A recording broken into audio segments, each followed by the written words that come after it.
मैं आपके लिए ये भेंट लेकर आई हूँ।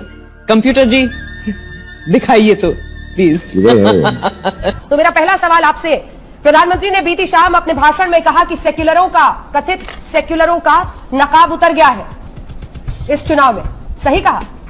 नहीं, शायद प्रधानमंत्री अपनी बात कर रहे थे क्योंकि 300 से ज्यादा उनके मेंबर ऑफ पार्लियामेंट जीत कर आए, उसमें एक भी मुसलमान नहीं है, तो शायद वो अपने आप के लिए कह रहे थे कि अब हमारा सेकुलरिज्म का निकाब नहीं रहा। होंगे वर्धा।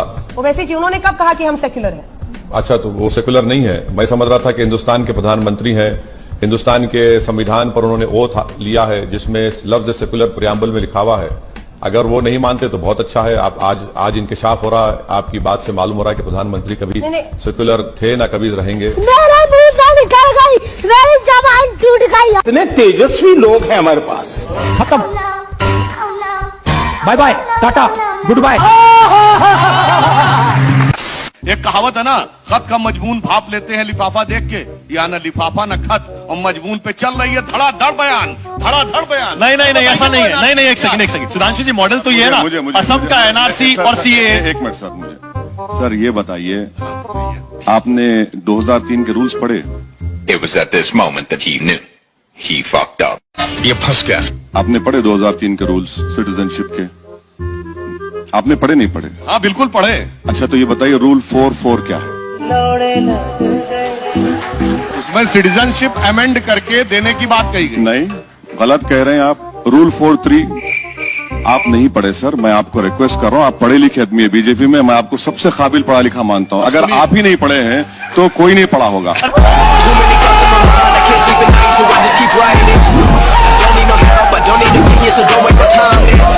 जो हुक्मरान वक्त थे आज मजलूम हो गए क्योंकि सेकुलरिज्म के जाल में ऐसे फंसे कि उलझलूल हो गए। अगर नरेंद्र मोदी सुधांशु साहब को 2024 तक मिनिस्टर नहीं बनाए तो मुझे यकीन है कि बहुत बड़े शायर बन जाएंगे। और मुझे ये बात भी यकीन है कि कभी नहीं बनाएंगे इनको, क्योंकि इनका हाथ मैं देख चुका हूं।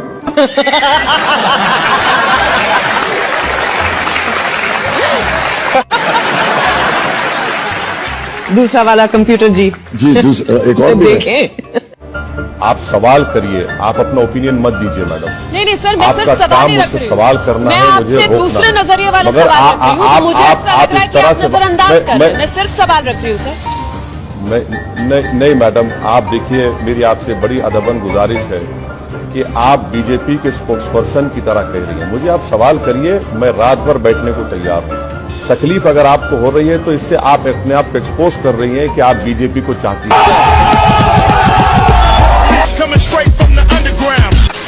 In the present political scenario, I see him as a neo Jinnah. Neo Jinnah. अरे संपित बच्चा है, बच्चों के बारे में नहीं बोलते, बच्चों के बाप से मुकाबला है हमारा, हम बाप को बोल रहे हैं। तो संपित बच्चा है, अभी छोड़िए ना। आप जब बड़े बात करते हैं तो बच्चों को टाई टाई नहीं करना चाहिए। टाटा, गुड बाय, गया। पीएम अपने आप को फकीर बताते हैं, आप प्रधानमंत्री नरेंद्र मोदी को जालिम बताते हैं, ऐसा क्यों? आप हमेशा उल्टी तरफ क्यों होते?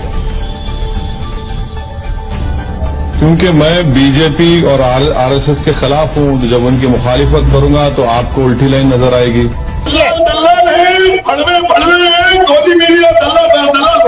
मर्यादा रखिए, थोड़ी मर्यादा रखिए।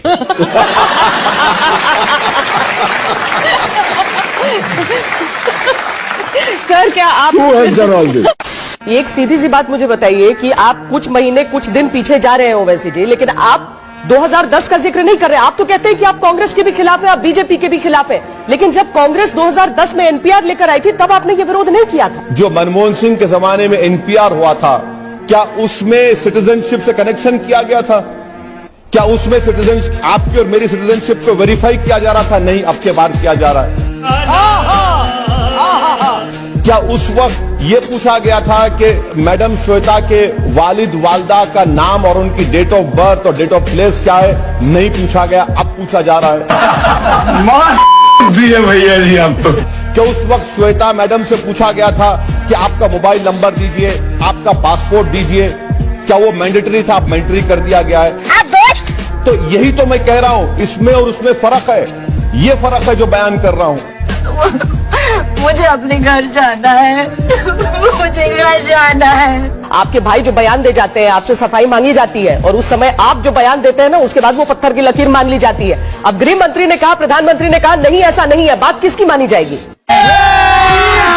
अभी मजा आएगा ना भिड़ो। देखिए मैडम, आप मेरे सवालात का जवाब हजम नहीं कर पा रही हैं, इसीलिए आप चले गए मेरे भाई पर। आप डिबेट मेरे भाई पर कर रहे हैं तो उनको बुला लीजिए, मैं चला जाता हूं।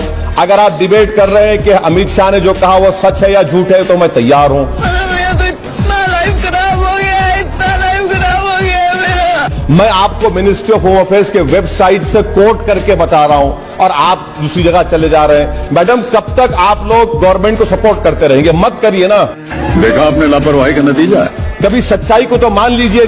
अगर मैं झूठ कह रहा हूं तो आप आधे घंटे के बाद मुझे बुला लीजिए, मैं तैयार हूं सुनने के लिए। मैं तो मिनिस्ट्री ऑफ होम अफेयर्स के वेबसाइट से कोट करके बता रहा हूं आपको डिफरेंस। मैंने नहीं बनाया। ओके, बहुत सारे और हैं। हाँ जी, दिखाएं आपको। हाँ, बिल्कुल बिल्कुल। कंप्यूटर जी।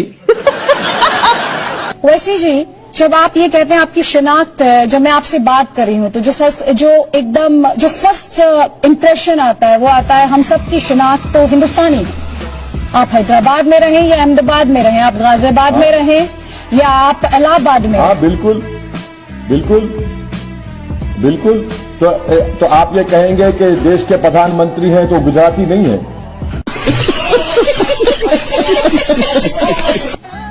गुजरात से नहीं आते वो? अमित शाह देश के गृह मंत्री हैं, गुजरात के नहीं है? राजनाथ सिंह देश के डिफेंस मंत्री, वो उत्तर प्रदेश के नहीं है? मैडम, यही तो समझ आ रहा हूं कि भारत में जो फेडरलिज्म का कॉन्सेप्ट है ना, स्टेट्स की आइडेंटिटी है, हम स्टेट्स को मानते हैं, ये सब मिलकर हम तमाम को भारत का शहरी बनाते हैं। ये तो कोई अलग अलग तो नहीं है ना। हाँ, मेरी आइडेंटिटी है, आप भी कोई स्टेट से आपकी होंगी, आप भी कोई शहर से आपकी होंगी, और आप इसके बाद भी आप कहते हैं कि हाँ मैं भारत की शहरी हूं। यही तो खूबसूरती है, ये तो डाइवर्सिटी है भारत की, प्लुरलिज्म है जो बीजेपी नहीं मानती इसको। किसी को तो छोड़ दीजिए,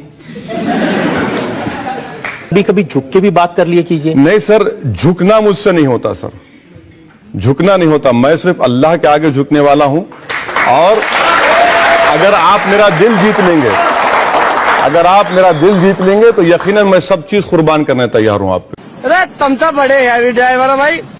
अगर हम करें तो करें क्या, बोले तो बोले क्या। वाह मोदी जी, वाह वाह।